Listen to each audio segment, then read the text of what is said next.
Boa tarde a todos, colegas, alunos, monitores. Agradeço a presença de todos.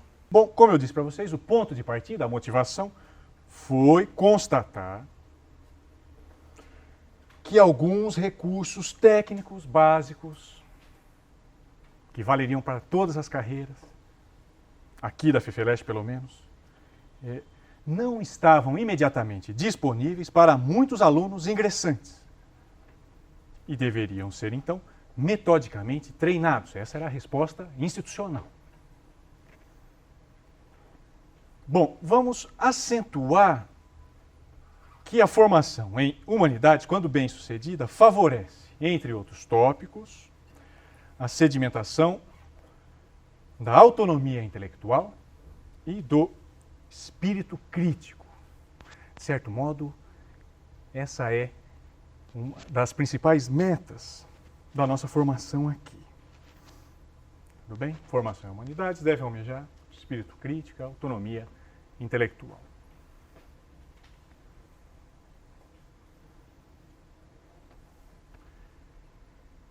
Essas noções estão, sem dúvidas, interligadas e deveriam se enraizar nas próprias práticas cotidianas dos cursos de graduação.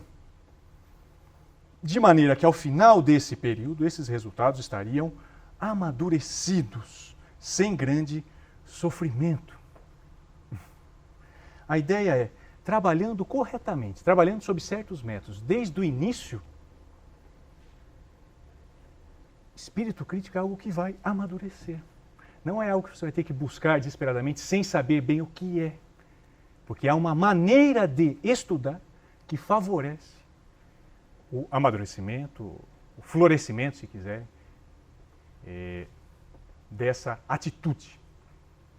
Tudo bem? Essa é a crença central do nosso curso. Há um modo de passar a graduação, ou vários modos, sem dúvida, mas há alguns modos privilegiados que permitem o desenvolvimento dessa postura crítica, enquanto outros modos não permitem. É claro que se pode entender de muitas maneiras, né, essa expressão, espírito crítico, quer dizer muita coisa. Né? Não tenho a menor pretensão aqui de esgotar o sentido dela. Mas eu queria acentuar um aspecto.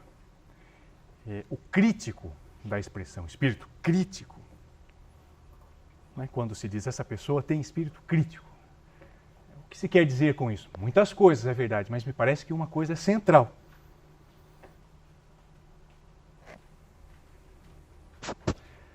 A pessoa não assume ingenuamente as posições apenas por força da autoridade ou da tradição, porque alguém falou. Não, mas porque ela entende as justificativas racionais para aquilo que está sendo apresentado.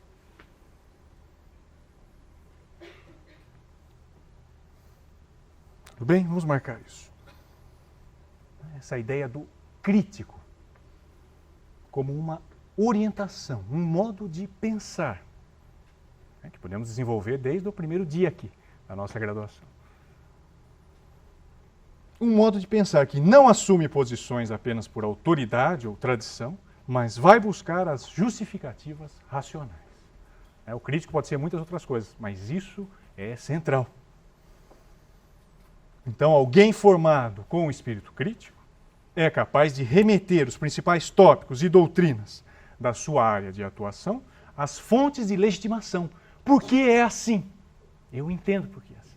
Eu entendo a origem desse conceito, desse argumento, e posso, com algum esforço técnico, avaliar se é razoável ou não, se é forte ou fraco, etc. Há uma ideia, então, de não aceitar passivamente aquilo tudo com o que nos defrontamos, mas, na medida do possível, das nossas condições reais, explicitar a coerência interna e a montagem lógica daquilo que nos é apresentado.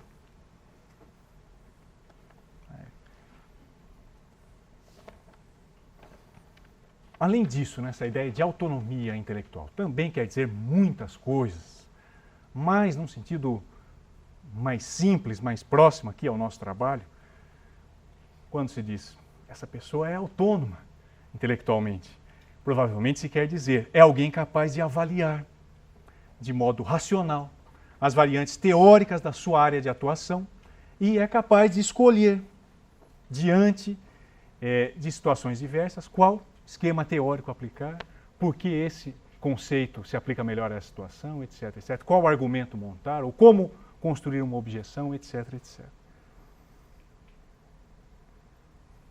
A pessoa assimilou certos parâmetros argumentativos de pensamento e pode agir autonomamente por meio deles.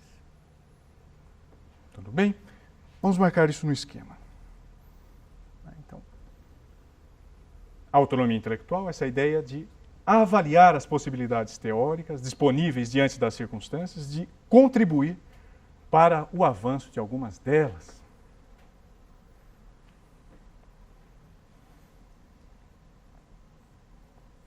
Claro que isso não é fácil, né? Isso é uma meta. Mas há maneiras de se formar, há maneiras de fazer as tarefas que vocês vão fazer aqui na graduação que favorecem isso, e há maneiras que não. Que nem se interessam por isso. Está longe.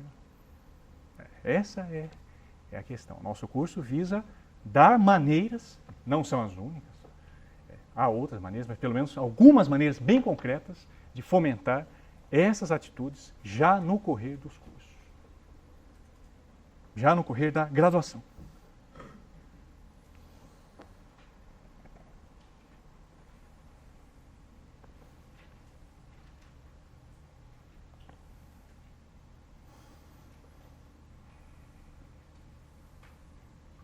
Deve-se notar que essas capacidades não são algo que vão brotar espontaneamente.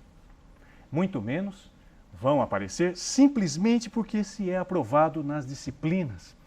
Essa é uma característica interessante. É claro que as boas avaliações são montadas para fomentar e despertar a capacidade crítica dos estudantes, mas nem sempre a coisa funciona bem.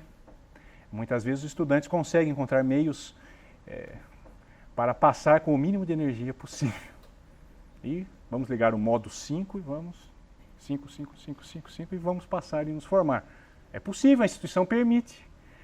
Isso não há nenhuma garantia, então, que passar nas disciplinas permita o desenvolvimento de uma orientação crítica do pensar.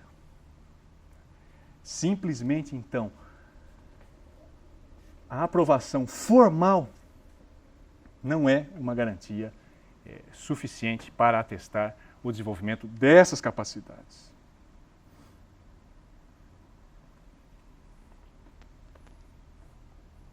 Tudo bem? Vou marcar isso no esquema. O desenvolvimento das habilidades exige um treino específico. Um treino constante e específico.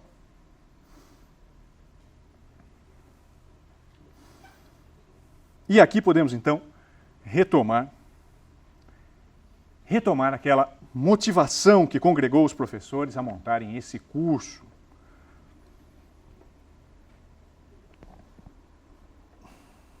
O que se tem constatado, afinal de contas, é que essas capacidades críticas, que deveriam coroar, então, a formação em humanidades, para além da especificidade temática de cada um, para além de ser o estudo da história, da geografia, da filosofia, das ciências sociais, das letras, a constatação de que elas não estão amadurecendo uniformemente entre os estudantes, e isso tem a ver com o modo como os alunos estudam e tem a ver com grandes dificuldades que se manifestam no correr da graduação. Entende? Tem certos modos privilegiados de estudar que favorecem uma orientação crítica. Muitos não favorecem. Ora, como os alunos vão descobrir esses modos de estudar que favorecem? Bom, aí a ideia de montar um curso. Tudo bem? Essa é, de maneira então bem ampla, a motivação de montar esse curso.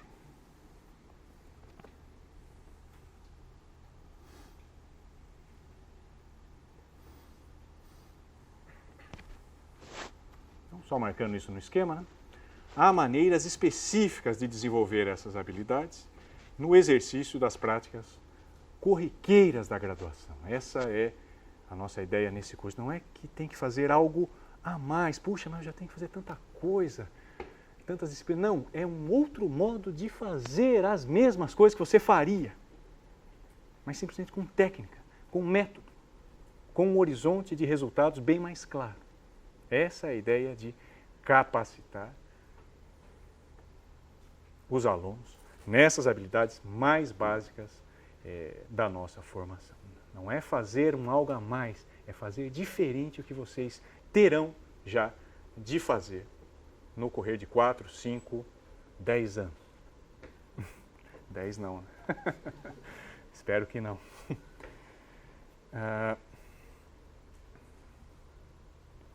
Então, nós nos reunimos e chegamos a pensar mesmo que um curso como este talvez seja necessário. Talvez seja necessário. É preciso treinar metodicamente certas habilidades fundamentais para a formação acadêmica. E isso durante o exercício cotidiano da formação.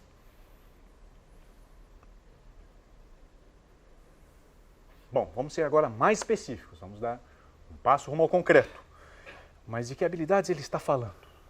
De que se trata? Realmente são coisas muito concretas, como a leitura,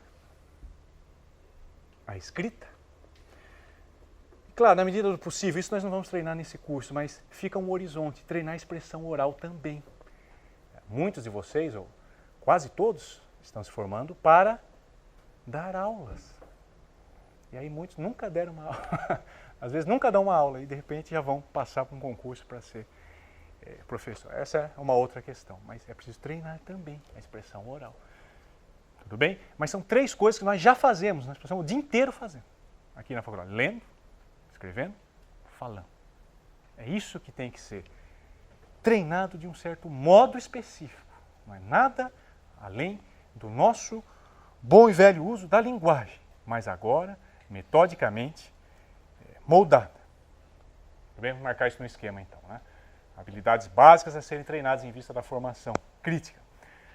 A leitura, a escrita, a expressão oral. Né? Nós da Humanidades temos essas capacidades como centrais. Né? Uma pessoa na física tem que desenvolver outras capacidades. Mexer com máquina, tem que fazer outras coisas. No geral, de modo muito geral, nas humanidades, essas capacidades expressivas têm preponderância. Tudo bem? No geral, claro que tem casos particulares.